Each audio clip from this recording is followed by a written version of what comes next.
And now to more weighty matters, and a subject that exercised federal parliament and the media last week. If you want to be a minister in this parliament, if you want to be accountable to the Australian people, they have a right to know. They have a right to know through the press gallery and through the media, and they certainly have a right to know under the Westminster system within this parliament and on the floor of this parliament. The opposition's Tony Burke was complaining about the information clampdown on asylum seekers that some call stopping the quotes. Since September, all news on illegal boat arrivals, as the government wants them to be known, is doled out in a weekly briefing by Immigration Minister Scott Morrison, who laid down the rules on day one. This briefing is not about providing shipping news to people smugglers. This is an operational briefing on matters that have been cleared for public release.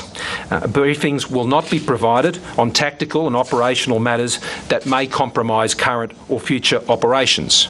Alongside Morrison at the briefings is the Commander of Operations Sovereign Borders, Lieutenant General Angus Campbell. And he's certainly not giving out any shipping news either. The overnight incident, what's become of that boat of asylum seekers? I will not comment further in relation to on-water matters. Thank you. General, this is a great public interest. I will not comment further in relation to on-water matters. Have they been... I will not comment further in relation to on-water matters. Journalists say they have even more difficulty getting answers in between those weekly sessions. And they've taken to telling their audience. A call to the office of Mr Morrison was not returned. Wondering if the media advisor for Scott Morrison MP is a real person or just an answering machine. AM requested an interview with the minister but received no response.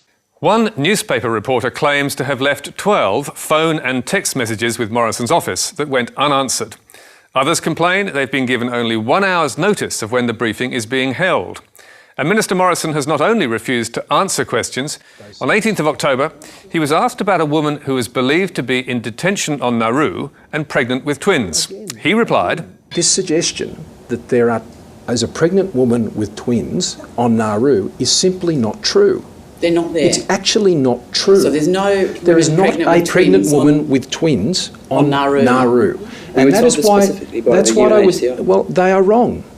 Morrison then lectured the journalists about getting their facts right, which they had already tried to do with his office. It was then discovered that the pregnant woman had been moved from Nauru only one day, or perhaps 1 week, before the minister's denial. So at a subsequent briefing, journalists asked Morrison why he had not acknowledged this. My information is she was transferred from Nauru to Australia on the 11th of October. Why be so tricky about it? Why not just tell us? Well, I answered your question at the time. Well, that was my question at the time, Minister, and I said that I got the information from the United Nations, and you said that they were wrong. No, I said your assertion was that there was a woman on Nauru who was pregnant with twins, and on the 18th of October, that was wrong. Right, that's a bit of a slippery response, though. Well, look, I'll ignore that. We put it to the minister that he could be considered to have misled the public over this, and he told Media Watch, "The minister had not been advised that the woman who was the subject of these inquiries had been transferred off Nauru, but he was advised that there was no case involving twins." Stopping the quotes is supposed to help stop the boats. But it's a mystery how this sort of information could be of any value to people smugglers. It's more likely to be useful in shutting down political debate. And even when it comes to withholding operational details about boat arrivals and rescues, a former Defence Department Secretary, Paul Barrett, believes it will achieve nothing. It's a nonsense in terms of the suggestion that it somehow makes life more difficult to people smugglers. The former Defence Department chief adds that people smugglers will get the information anyway, by mobile phone, from people on Christmas Island, or from those on the boats that make it. The fact is, in modern society, any attempt to keep information bottled up is doomed to failure. But what the information clampdown does do is get journalists offside. And veteran political commentator Laurie Oakes believes it may soon make voters angry too. What's particularly not acceptable is Scott Morrison's arrogant attitude. He sees it as getting at the press, but it's not. It's getting at the voters. And eventually, I think the voters will wake up. Oakes' comments are echoed by most of the media groups we talked to. The Age's Mark Forbes told Media Watch, "I believe the primary motive for such secrecy is political, not operational." Guardian Australia's Catherine Viner said, The phrase operational matters has come to mean no comment.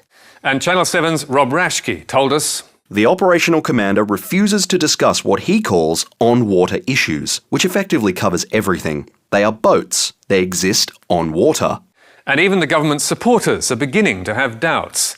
Clive Matheson, editor of The Australian, told Media Watch, given the failure of past asylum seeker policies and the deaths of more than 1,000 people at sea, we have been prepared to give the government and its military advisers the benefit of the doubt as they try to stop the flow of boats to Australia. That said, the government's lack of transparency is becoming an issue. In particular, the lack of information provided about the operation of Manus Island and Nauru, where nearly 2,000 asylum seekers are housed, is a concern for the newspaper. That sort of information was suppressed by previous governments too, and Media Watch has highlighted the problem before. So why does it matter? We'll give the last word to Seven's Rob Rashke. The argument that the ends justifies the means is rarely acceptable in an open democratic society, particularly when the means involve human rights, duty of care, and legal issues that warrant constant examination and debate in order to assess the effectiveness and appropriateness of major government policy. We second that wholeheartedly. But it's possible that some good will come from this. If journalists are forced to go out and hunt for the story, rather than wait to be fed, maybe we'll actually get a better idea of what's really going on. Here's hoping, in any case. And you can find full statements from all those media organisations and more on our website. But for now, that's all from us. We'll be back next week with the last Media Watch of the year. Until then, goodbye.